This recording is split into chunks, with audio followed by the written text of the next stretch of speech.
ఈరోజు మాఘ పౌర్ణమి శుభముహూర్తం. ఆ శుభదినాన శుభముహూర్తంలో Telugu Desam party Janasena party రెండు కలిపి ఎన్నికలకు పోవడానికి సిద్ధమవుతున్నాం. ఈ వార్త రాష్ట్రంలో ఉండే ప్రజలందరూ కూడా ఒక శుభవార్త కావాలని చెప్పి మేము కోరుకుంటున్నాం.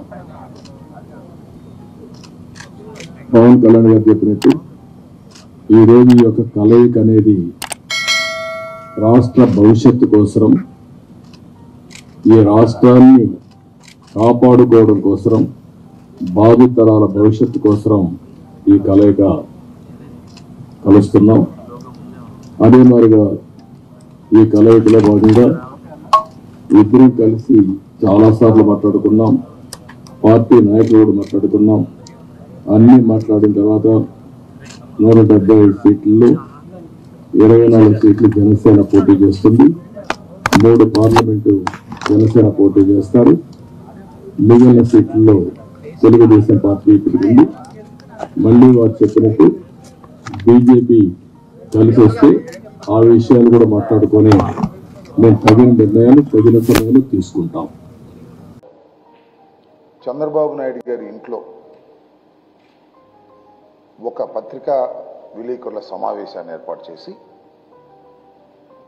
దానిలో ఏ స్థానాల నుంచి ఏ పార్టీలు పోటీ చేస్తున్నాయో ఒక పాక్షికమైనటువంటి లిస్టును రిలీజ్ చేశారు.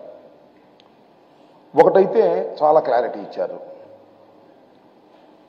జనసేన అనే రాజకీయ పక్షం 24 శాసనసభ స్థానాలకి 3 పార్లమెంటు స్థానాలకి మాత్రమే పోటీ చేయబోతుంది అనేది. ఇంకొకటి రహస్యంగా పెట్టారు. మరి అది నిజమో ఒట్టిదో, భారతీయ జనతా పార్టీ కూడా ఈ పొత్తులో ఉంది అని చెప్పారు.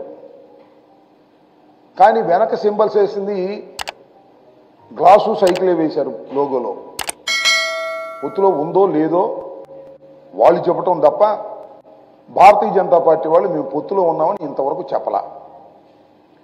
మేము జనసేన కలిసి పోటీ చేస్తున్నాం అన్నారు తప్ప మేము తెలుగుదేశము జనసేన పోటీ చేస్తున్నామని చెప్పినటువంటి సందర్భమే లేదు. కానీ వీళ్ళిద్దరూ మాత్రం భారతీయ జనతా పార్టీ మాతో పొత్తులో ఉంది, 5 సీట్లు కూడా ప్రకటిస్తామని చెప్పారు.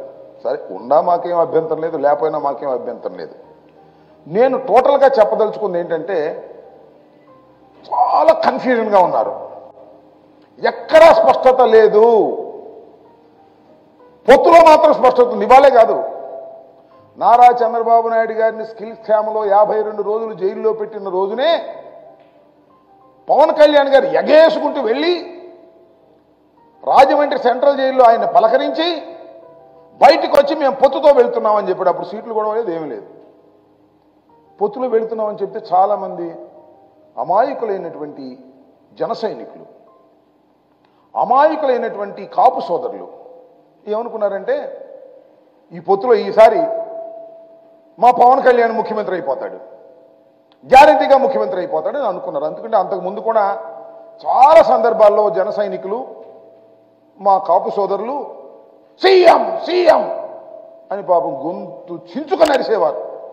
ఈసారి ఎలా అయినా సరే సీఎం అవుతాడు మా పవన్ కళ్యాణ్. చంద్రబాబు నాయుడుతో కలిసిన తర్వాత గ్యారంటీగా సీఎం అయిపోతాడని ఒక భ్రమంలో పడ్డారు.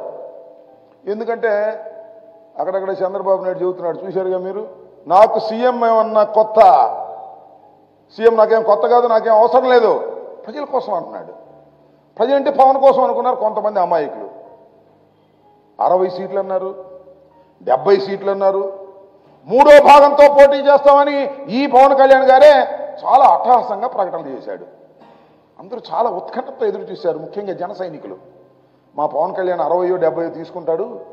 2 సార్లు చంద్రబాబు నాయుడు గారు ఇంటికి వెళ్ళాడు, ఇంటికి వెళ్ళి చర్చించాడు, ఒక్కడే సింగిల్గా కూడా కాలేజీకి చర్చించాడు, గ్యారంటీగా 70 పట్టుకొస్తాడన్నారు. ఎన్ని పట్టుకొచ్చాడు?